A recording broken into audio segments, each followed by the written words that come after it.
নমস্কার, আমি অর্পিতা। আপনাদের সবাইকে স্বাগত জানাই সেন চৌধুরীর রান্নাঘরে। আজ আমি আবার হাজির হয়ে গেছি আপনাদের সামনে এক নতুন রেসিপি নিয়ে।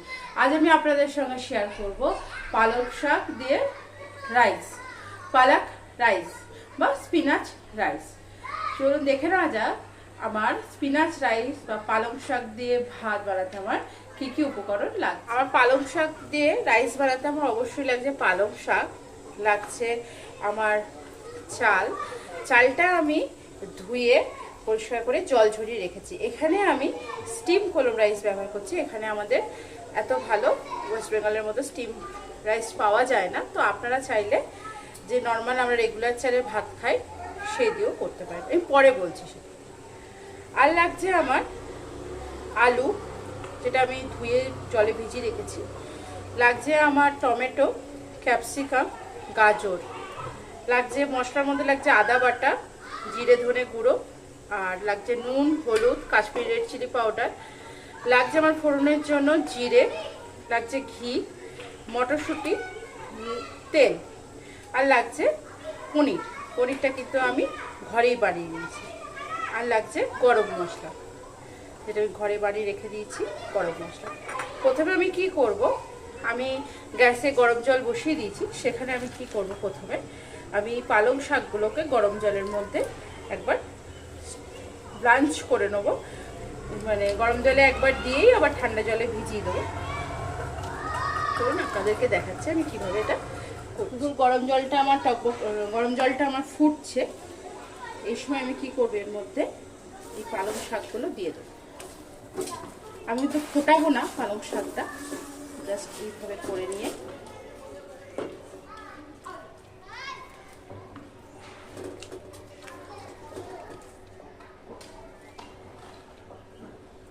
গ্যাসটাকে আমি অফ করে দিলাম। অফ করে দিয়ে সরিয়ে রেখে, একটু ঠান্ডা জলটা আমি পাঠিয়ে রেখেছিলাম।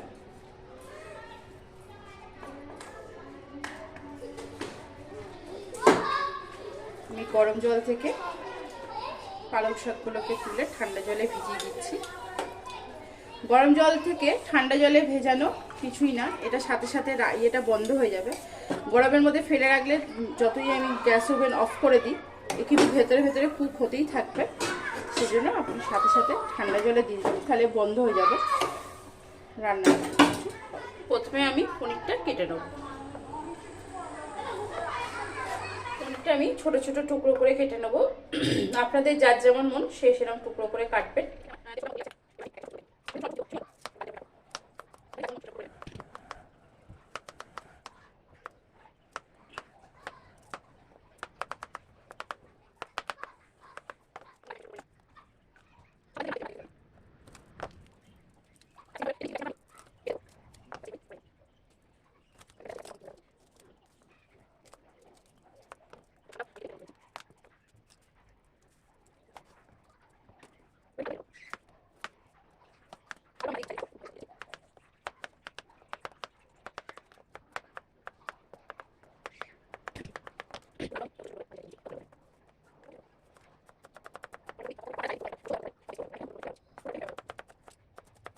এবার আমি কি করব, একটা মিক্সিং জারের মধ্যে আমি যে এই যে পালং শাকটা রেখেছিলাম, এই পালং শাকটা পেস্ট করে নেব।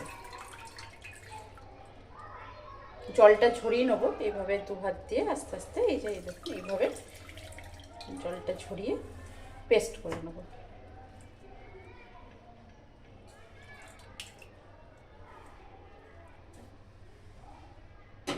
আমি যখন পালং শাকটা পেস্ট করব, তখনই কিন্তু আমি এই ক্যাপসিকামগুলো পেস্ট করে নেব। আমি মশলাটা পেস্ট করে একটা বাটিতে ঢেলে এনে আপনাদেরকে দেখাচ্ছি। দেখুন, আমি পালং শাক আর ক্যাপসিকামের পেস্টটা বানিয়ে নিয়ে চলে এসেছি। এবার পনিরটা আমি ভাজবো একটু। পনিরটা ভাজার আগে আমি কড়াইটা অন্যদিকে বসিয়ে দিয়েছি গ্যাসের মধ্যে। এবার আমি এর মধ্যে কী কী দেবো দেখুন।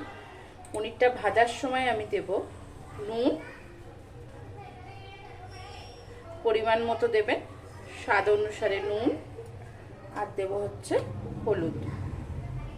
একটু কালার হবে সুন্দর, তাই হলুদ, আর অল্প একটু কাশ্মীরি রেড চিলি পাউডার। দেখুন এইভাবে আমি পনিরটা খুব সুন্দর করে মাখিয়ে নিয়েছি নুন, হলুদ, কাশ্মীরি রেড চিলি পাউডার দিয়ে। কড়াইটা কিন্তু আমার গরম হয়ে গেছে। এবার আমি এর মধ্যে দিয়ে দেবো সাদা তেল। সাদা তেল এরকম কড়াইয়ে গা বেয়ে দেবে। প্রথমে সাদা তেলটা আমি দিয়ে দিলাম। সাদা তেলটা একটু ভালো করে আমি গরম করে নেব। সাদা তেলটা আমার গরম হয়ে গেছে। এবার আমি যে পনিরগুলো মাখিয়ে রেখেছিলাম সেই পনিরগুলো এবার তেলের মধ্যে দিয়ে দেবো।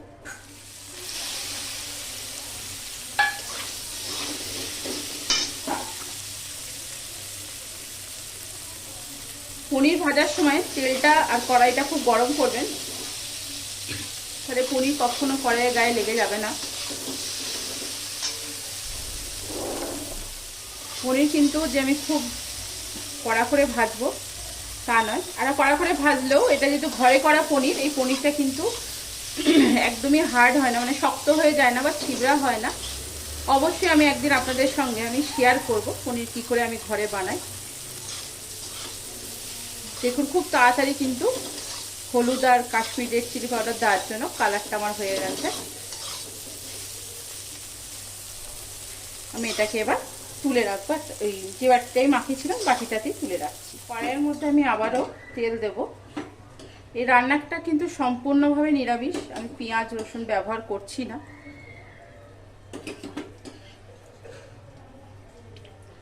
তেল দিলাম।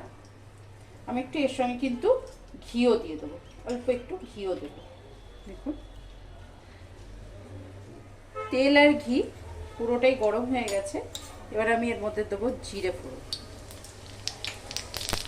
আমার জিরেটাও কিন্তু ফাটতে শুরু করে দিয়েছে। এর মধ্যে আমি এবার দিয়ে দেবো যে টমেটোটা কেটে রেখেছিলাম, সেই টমেটো কুচিগুলো এর মধ্যে এবার দিয়ে দিই। ঘি আর তেল মিশিয়ে টমেটো ভাজলে কিন্তু টমেটোর গন্ধ খুব সুন্দর আসে। টমেটোটা তাড়াতাড়ি গলানোর জন্য আমি একটু নুন দিয়ে দেবো। টমেটোটা ভেজে নেওয়ার পর আমি যে আলু আর গাজরটা ভেজে রেখেছিলাম, আলু গাজরটা কিন্তু এর মধ্যে আমি দিয়ে দেবো। গ্যাসের ফ্লেমটা আমি লো মিডিয়াম ফ্লেমে রেখেছি। আলু গাজর টমেটোটা একটু হতে দেব, তারপর একে একে সব মেশাবো। আলু গাজর টমেটোটা দেখুন আমি 2-3 মিনিট হয়ে গেছে। এবার আমি দিচ্ছি মটরশুঁটি।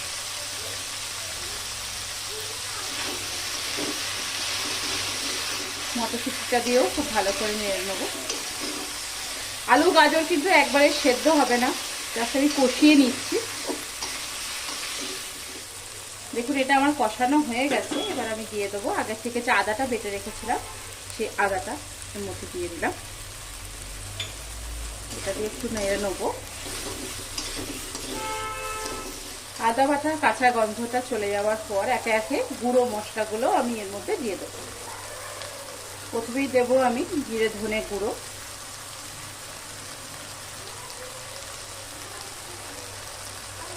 টিস্পুন আমি জিরে ধনে গুঁড়ো দিলাম। একটু নেড়ে দিচ্ছি যাতে তলায় ধরে না যায়। দেবো হলুদ, দেবো কাশ্মীরি রেড চিলি পাউডার, দেবো পরিমাণ মতো নুন। আমি তো টমেটোটা ভাজার সময়তে নুন দিয়েছিলাম, তাই এখন অল্প পরিমাণ মতো একটু নুন দেবো। এটা আবারও ভালো করে নাড়বো। এটা আমার নাড়া হয়ে গেছে। সুন্দর করে কষিয়ে নেওয়ার পর আমি যে ক্যাপসিকাম আর পালং শাকটা বেটে রেখেছিলাম সেই পেস্টটা আমি দেব। অল্প অল্প করে মেশাবো, কতটা লাগবে ততটা দেবো। দেখুন একদম ভর্তি ভর্তি করে 3 টেবিল স্পুন আমি দিলাম। এতে নাড়বো।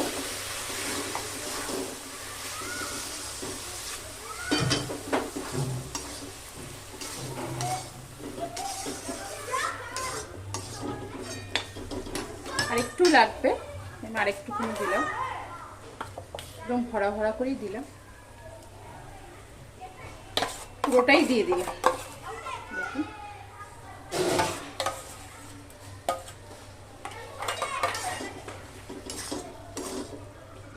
পালং শাক বাটা আর ক্যাপসিকাম বাটার গন্ধটা আমি প্রথমে যেতে দেবো, তারপর বাকি রান্নাটা আবার করব।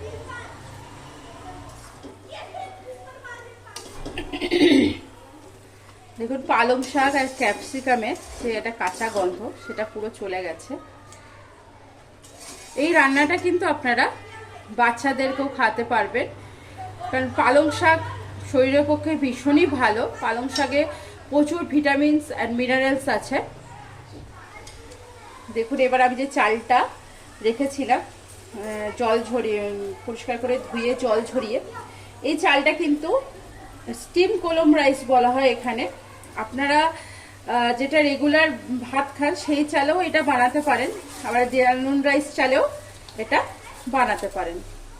আমি এখানে স্টিম রাইস দিয়ে বানালাম, কারণ আমাদের এখানে কিন্তু ওয়েস্ট বেঙ্গলের মতো এত ভালো রেগুলার যে আমরা ভাত খাই বাড়িতে সেই চাল পাওয়া যায় না, সেই জন্য আমি স্টিম কলম দিয়ে বানালাম।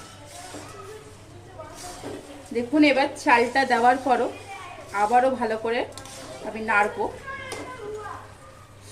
বাচ্চাদের কিন্তু শাক সবজি খাওয়াতে ভীষণইভাবে অসুবিধা হয়, তারা খেতে চায় না। তো এইভাবে খাওয়ালে বাচ্চারা কিন্তু অনায়াসে খেয়ে নেয়। গাজর যেটা চোখের পক্ষে ভালো, আলু স্যাচুরেটেড ফ্যাট আছে, এটা বাচ্চাদের শরীরের পক্ষে ভালো। প্রত্যেকটা জিনিসই ভীষণভাবেই খুব উপকারী। দেখুন চালটা আমি কিন্তু উপর নিচ করে এরকমভাবে নাড়ছি, আপনাদের সঙ্গে একদিকে কথা বলছি আর অন্যদিকে নেড়ে যাচ্ছি। দেখুন কথা বলতে বলতে চালটাও খুব সুন্দর মশলাটার সঙ্গে আমার ভাজা হয়ে গেছে। এবার আমি কি করব, যতটা চাল নিয়েছিলাম আমি তার ডবল আমি জল দেবো, মানে যতটা চাল তার দ্বিগুণ আমি জল দেবো। আমার চাল ছিল 1 বাটি, প্রথমে আমি 1 বাটি জল দিলাম। এই জলটা সবুজ রঙের, কারণ পালং শাক যে বেটেছিলাম মিক্সিটা ধুয়ে আর বাটিটা ধুয়ে আমি জলটা রেখে দিয়েছিলাম, আমি ফেলিনি। 1 বাটি জল দিলাম আর 1 বাটি জল দেবো।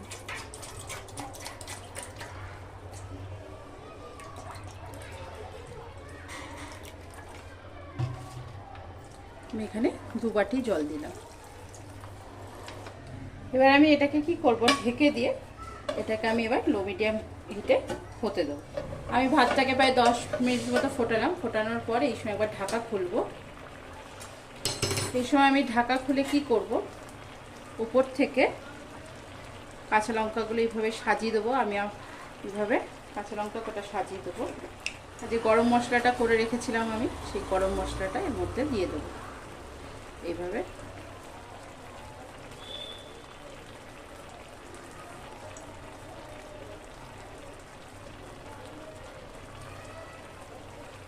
এই সময় আমি যে ঘিটা রেখেছিলাম সেই ঘিটাও দিয়ে দেবো। এইভাবে আস্তে দিয়ে দেবেন অল্প অল্প করে।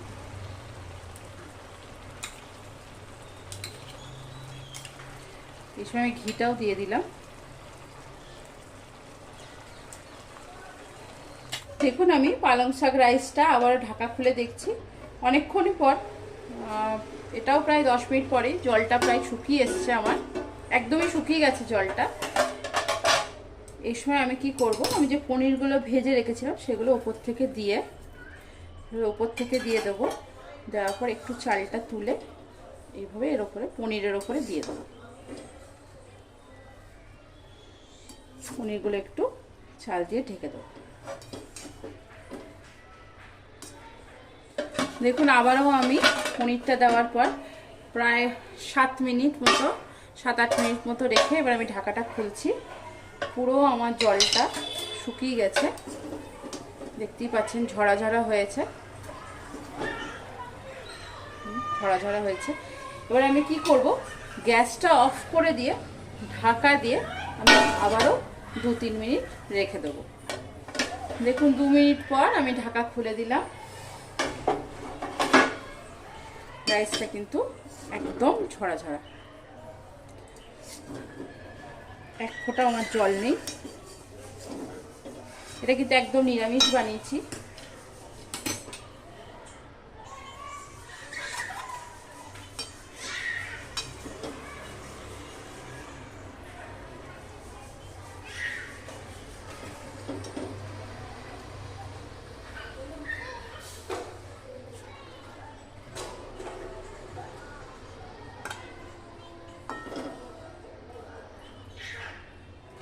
দেখুন আমার রেডি হয়ে গেছে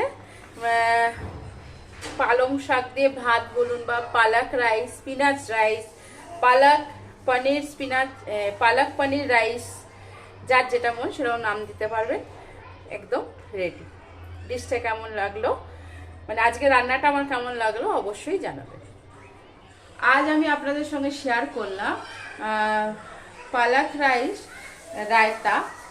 তো আপনাদের কেমন লাগলো আমার এই রান্নাটা অবশ্যই আপনারা আমাকে কমেন্ট সেকশনে লিখে জানাবেন, আর একটা লাইক শেয়ার অবশ্যই করবেন। আর আবারও একবার বলছি, চ্যানেলটিকে সাবস্ক্রাইব করবেন, সাবস্ক্রাইব করে পাশে থাকা যে বেল আইকন মানে ঘন্টার মতো যে চিহ্নটা আছে সেটা টাচ করে রেখে দেবেন।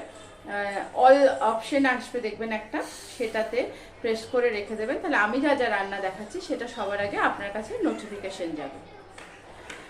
আজকের মতো এখানেই, আবারও আপনাদের সঙ্গে দেখা হবে এক নতুন রেসিপি নিয়ে। আবার একবার বলছি, আমার রান্নাগুলি যদি ভালো হয়ে থাকে অবশ্যই লাইক শেয়ার কমেন্টস করতে ভুলবেন না, আর একটা সাবস্ক্রাইব অবশ্যই করবেন।